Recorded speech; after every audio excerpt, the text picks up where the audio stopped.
This boy's name is Carl. He lives with his parents in a remote village. There his father worked as a corn farmer. Watching his father work hard every day, he felt sorry for his father and he took the initiative to help him. At first his father did not allow it. He said Carl should focus on studying and playing like other kids. But because he kept insisting, his father finally allowed to help him.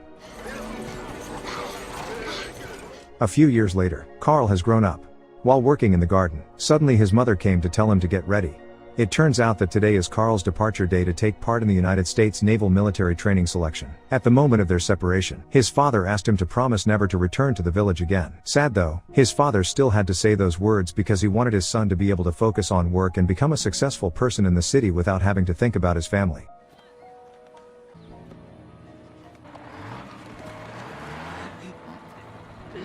But when he arrived at the military base, Carl just became a cook. At that time the American military did not allow black people to join the military. They still think black people are slaves who have to work under the feet of white people.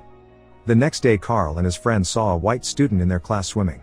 His friend explained that the swimming schedules of white people and black people were different. Heard about it, he wondered why it had to be distinguished. Yet they are both human. He then recklessly ventured into swimming. When Carl came, everyone there immediately insulted him, even the captain of the ship, to order his assistant to expel him.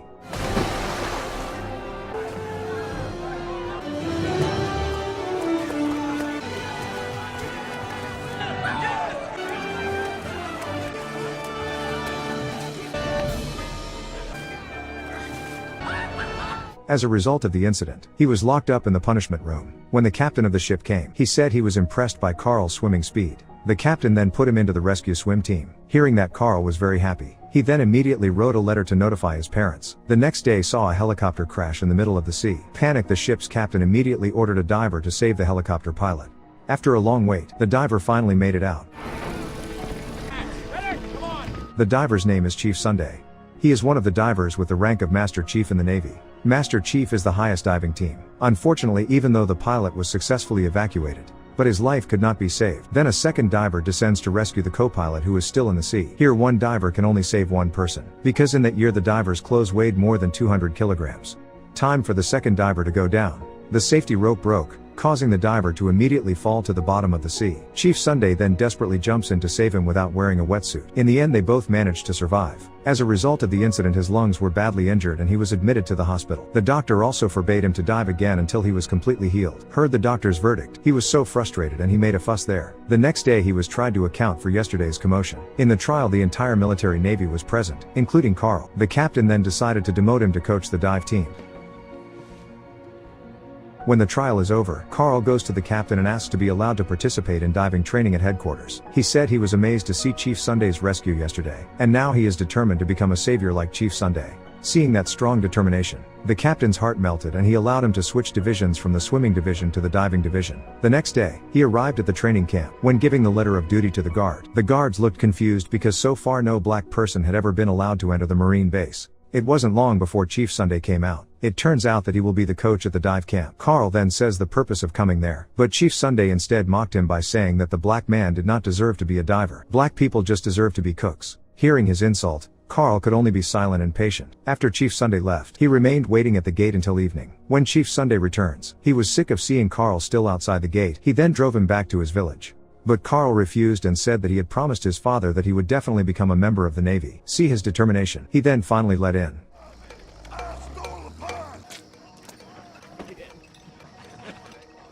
In the camp, he was approached by a student named Snowhill. He was the only white person willing to say hello to Carl, regardless of skin color. He then informed that the camp was led by a former Marine named Mr. Pappy. Snowhill then escorted him to his dorm room. There was seen a new white student who did not accept Carl's arrival. When Chief Sunday came, he explains to all the students there that Carl is now part of the student training camp at the camp. Hearing the coach's words, the other students then one by one left the dormitory and said it's better to get out of the Navy than to sleep in the same room with black people. Until only Carl is left with Snowhill. At night he forces Carl to get up and drags him out. Even watered it and said that from now on Carl should know the position. He doesn't deserve to be lazy. Because Chief Sunday accepts black people, his name is now tarnished. Carl there, only able to survive the torture of the coach. The next day Carl's first training begins. Chief Sunday explained that in this first exercise there would be a lot of people failing because swimming and diving are two different things. He who knows Snowhill is the best swimmer in his hometown. Then he tests Snowhill diving skills. Step forward, march.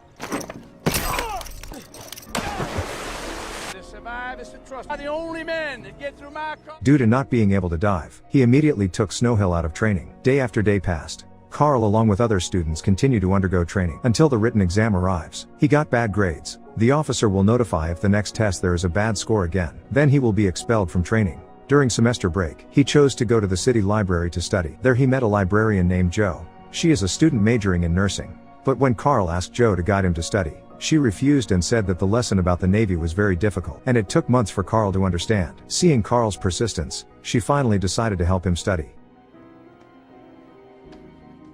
And finally Carl managed to get good grades.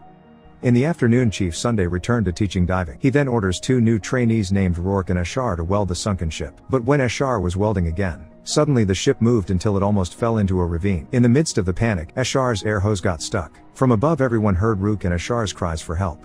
Carl then volunteered to save them both, because they had no other choice. Chief Sunday then gave them 5 minutes to save them both, before they run out of air. The ship's weight is crushing those pipes, Chief. Got 5 minutes of air in that suit if he don't panic. Music off the chasing, just breathe easy. Please. I wasn't made.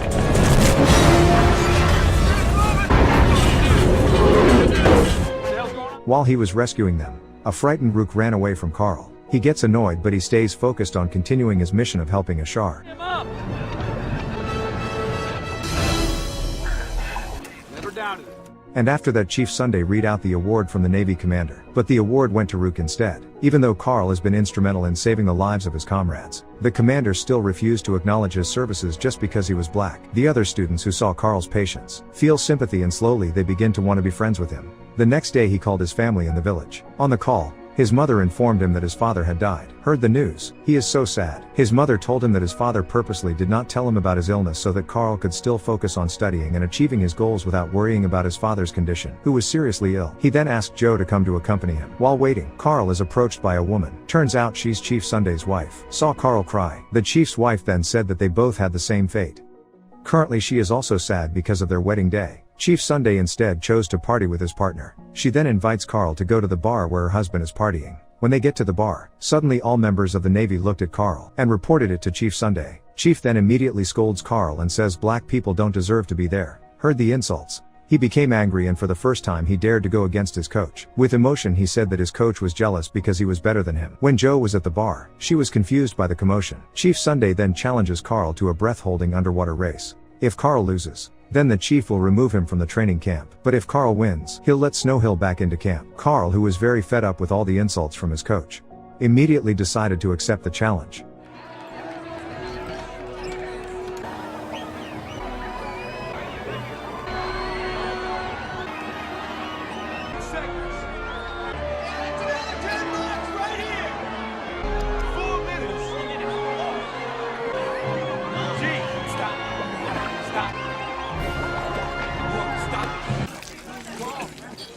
Carl finally won. Finished the match. Carl is confused as to why Jo is nowhere to be found. He immediately chased after her. He then asks why Jo left. She explained that the reason she came there was to say goodbye because she had been accepted for a job outside the city and was leaving tomorrow. Heard about it. He was taken aback. He then recklessly ventured to propose to Jo. He promised after graduating training later, he will definitely go to see her. The next day Mr. Pappy called for Chief Sunday. He asks Chief not to pass Carl in tomorrow's exam, no matter how. Mr. Pappy didn't want any black people to graduate from the camp, even though they both don't like Carl. But Chief hated the way Mr. Pappy abused his position for personal gain. Since yesterday's incident, he realized Carl was much better than him, but nevertheless he could not refuse the orders of the superiors. He then relayed the order to Carl. There they both argue because Carl still wants to take the exam. The emotional chief immediately slammed the radio that Carl's father gave him, seeing the only thing left by his father was damaged. Carl is very sad. The next day when all the participants were getting ready, unexpectedly Carl came. He then looked at his coach with a look full of confidence. See that look? Chief finally had no choice and allowed him to take the exam. After all participants are ready, the exam starts. From above several people threw the bag containing the test kits into the water. But when it was Carl's turn, the bag was torn up on Mr. Pappy's orders. In the water, he knows nothing. He was still trying to find the equipment. Several hours passed. The participants one by one successfully completed the exam, until only Carl was left in the water. Mr. Pappy, who monitors the exam, then tells Chief to let Carl stay in the water until he runs out of breath. There he felt a dilemma. He couldn't refuse Mr. Pappy's orders because his career would be ruined. While Jo was at work feeling a bad feeling about Carl, she then rushed off to the exam venue. Until late at night Carl was still under the sea.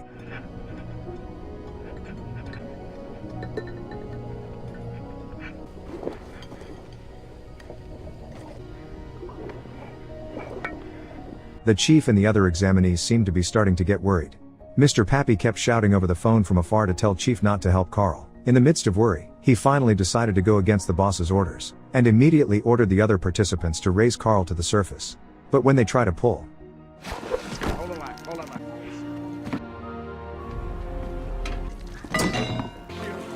Almost there. Carl suddenly rose to the surface, and he passed. Carl Brashear, perfect assembly.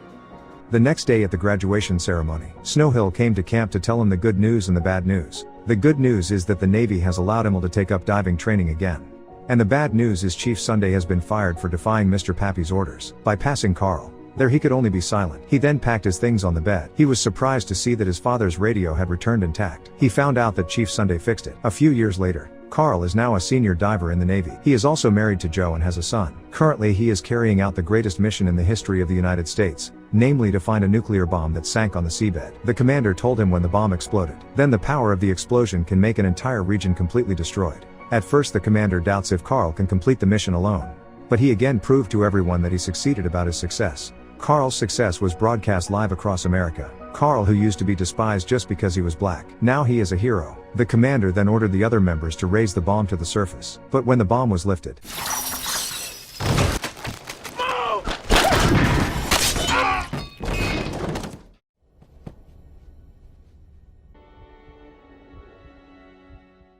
when Carl wakes up, he is shocked. Why is he in hospital? Jo then informed him that it was the result of yesterday's incident. His leg was almost severed and he was sentenced to be unable to walk normally again. Hearing this, he was shocked. He felt ashamed of his father for failing to make him proud. On the other hand, Chief Sunday is seen in a mental hospital due to severe depression after his diving license was revoked. The next day when he was sitting alone, a nurse gave him a newspaper. In the paper he saw the news about Carl's accident yesterday. As a former teacher, she felt compelled to go see Carl. In the hospital, the commander and his assistant came to see Carl. Not long after, the naval captain named Hanks also came. There Carl begged to be allowed to return to work when he recovered. But seeing his current condition, Captain Hanks reluctantly stated that he would never be able to dive again. Hearing Captain Hanks' words, he then showed me a newspaper story about a proud Air Force pilot who only had one leg. He asked Captain Hanks to give him a few weeks to prove that he too was capable of carrying out the pilot's duties and becoming the pride of the Navy. He also asked the doctor to amputate his leg so as not to interfere with his mission. When all gone, Jo, who had overheard their conversation, immediately scolded Carl and opposed his overbearing desire. There Carl feels a dilemma whether he should give up on his dream and live a normal life with his small family or keep pursuing his dreams. After making up his mind, finally he chose to pursue his dream again. While recovering from surgery, he started practicing the habit of living on only one leg. While practicing, Chief comes in and says that yesterday when he read the news about Carl, he felt that the fate of both of them was the same, namely that they were both slumped because they could not dive anymore. But as a former teacher, he knew who Carl was. In the eyes of the chief, Carl is a man who never gives up. He then promised to try to convince the Navy officials to let him return to diving. He will also help him through the postoperative recovery period. Fast. The day of the conference has arrived. Determination to determine the fate of Carl in the Navy. Unfortunately, at the door, a guard barred Chief from entering the courtroom. After Carl answered a few questions, Captain Hanks ordered one of the guards to bring a wetsuit. He challenged Carl if he could walk 12 steps in a wetsuit that weighed more than 200 kilograms. Then he would allow him to be a diver again. Outside the room, the chief snapped and forced the guard to let him in. Finally, out of fear, the guard gave the chief to enter the courtroom. When opening the door, he was surprised to see the higher-ups were telling Carl to wear a wetsuit weighing more than 200 kilograms. From behind, Carl's wife and his son have just arrived to witness the struggle of their father. Chief asked the higher-ups for leniency by explaining that ordinary people find it difficult to walk in such a heavy wetsuit, let alone Carl. But Carl continued to reassure the chief with a confident look. He will prove that lack is not an obstacle for someone to achieve his dream. Seeing his students' determination, Chief chose to support Carl's decision. Then after everything was ready, he started to stand up and started his 12 steps. Navy diver, stand up. 1, 2, 3, 4, 8. God damn it, Cookie. Move your ass. I want my 12. 9, the Navy diver. Now you report to this line, Cookie. Howdy. He finally managed to complete his 12 moves. Seeing Carl's efforts, Captain Hanks and all the higher-ups then decided to agree to Carl rejoining the Navy divers. Suddenly the whole audience then stood up and applauded in amazement to see Carl struggle. In the midst of the festivities, the chief felt that his duties as a teacher had been completed. He then walked away and saluted. Final salute to the black student who has taught him a valuable life lesson, namely the determination to achieve his dreams.